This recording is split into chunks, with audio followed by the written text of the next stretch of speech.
So to learn about consumer decisions, it's necessary to learn about different ways in which people think.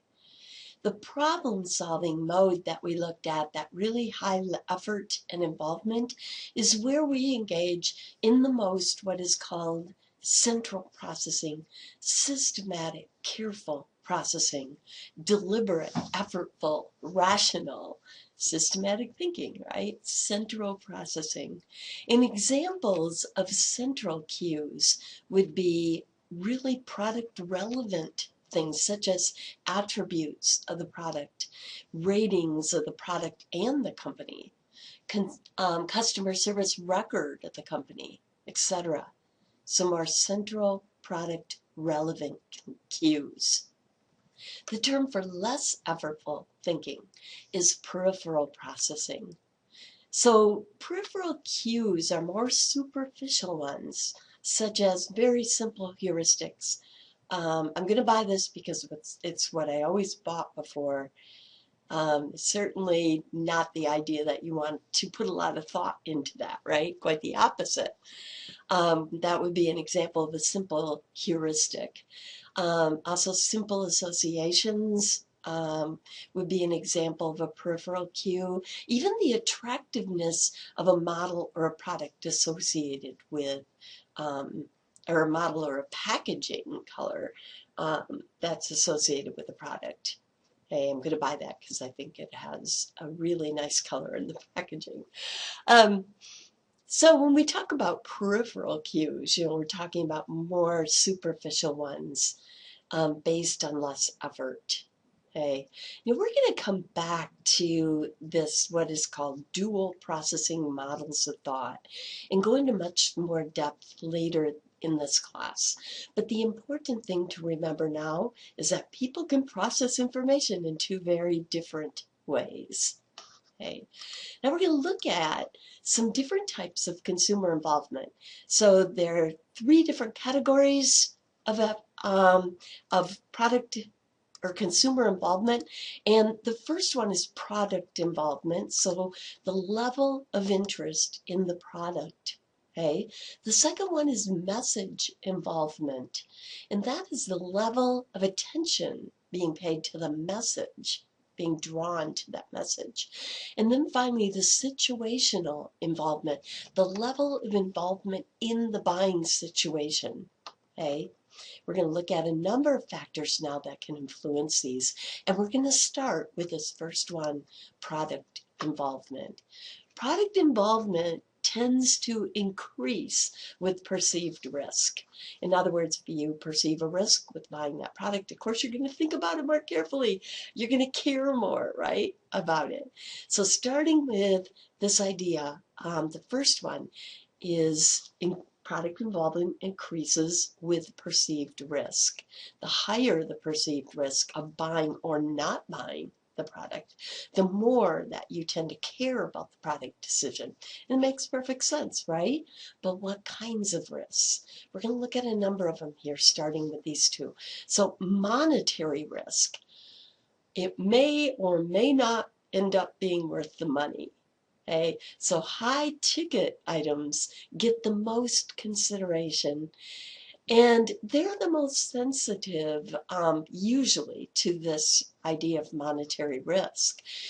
There's also a most sensitive group of consumers that we can associate with these different risks. And in this case, the consumers with the least money are going to be the most concerned with this risk, and the most involved. So the less money somebody has, the more carefully they must spend it. One really low-ball marketing trick that is used sometimes to help alleviate perceived risk is to first mark the product up 20%, then advertise 20% off. Right? Oh, you're getting a great deal. You don't have to worry about whether it's going to be worth the money because you're getting a great deal. Again, low ball marketing trick. Hey. Now, functional risk is our second one. Will this product function the best? Let's say that you are really trying to decide between an Android or an Apple tablet. Okay, that's a pretty high ticket item. hey, that you probably would really think about functional risk. What if you make the wrong choice and find out later that you would have been better off going with the other one?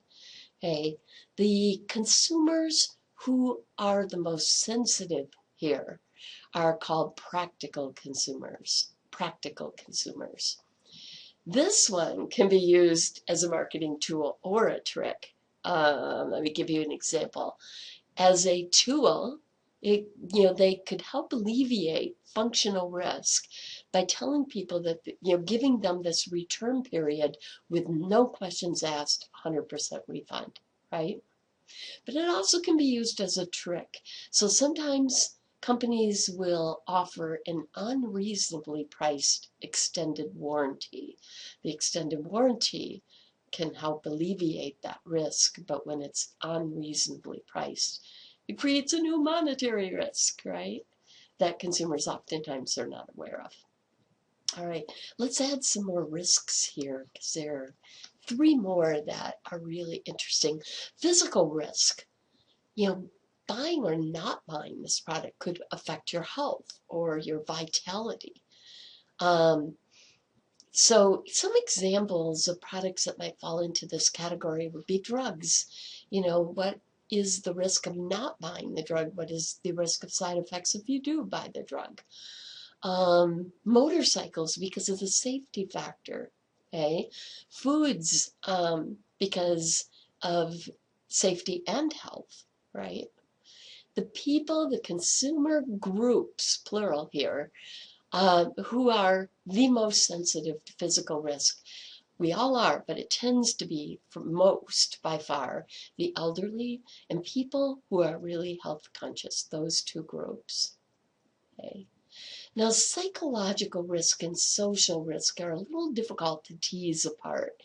I'm going to do it for you, but they don't have a really clear line between them, so this is not something I would test you on, is to just knowing what these are, not distinguishing between them, okay?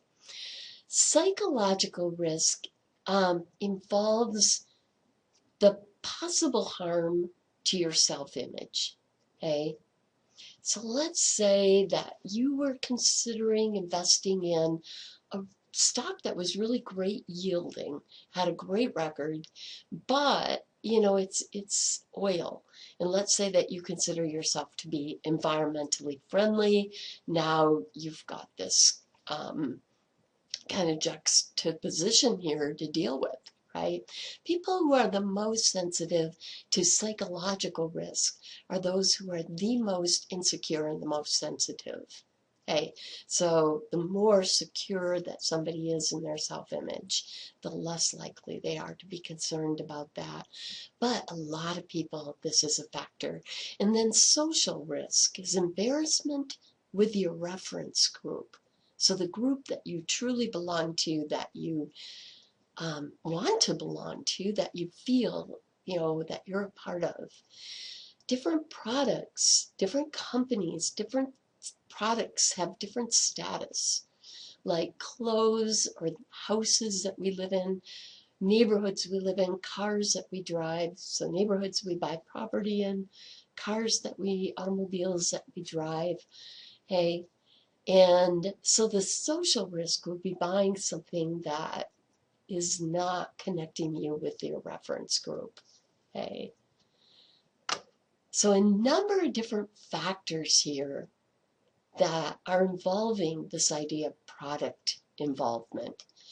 So in our next segment, we're going to look at message involvement and situational involvement, the other two factors that can affect those.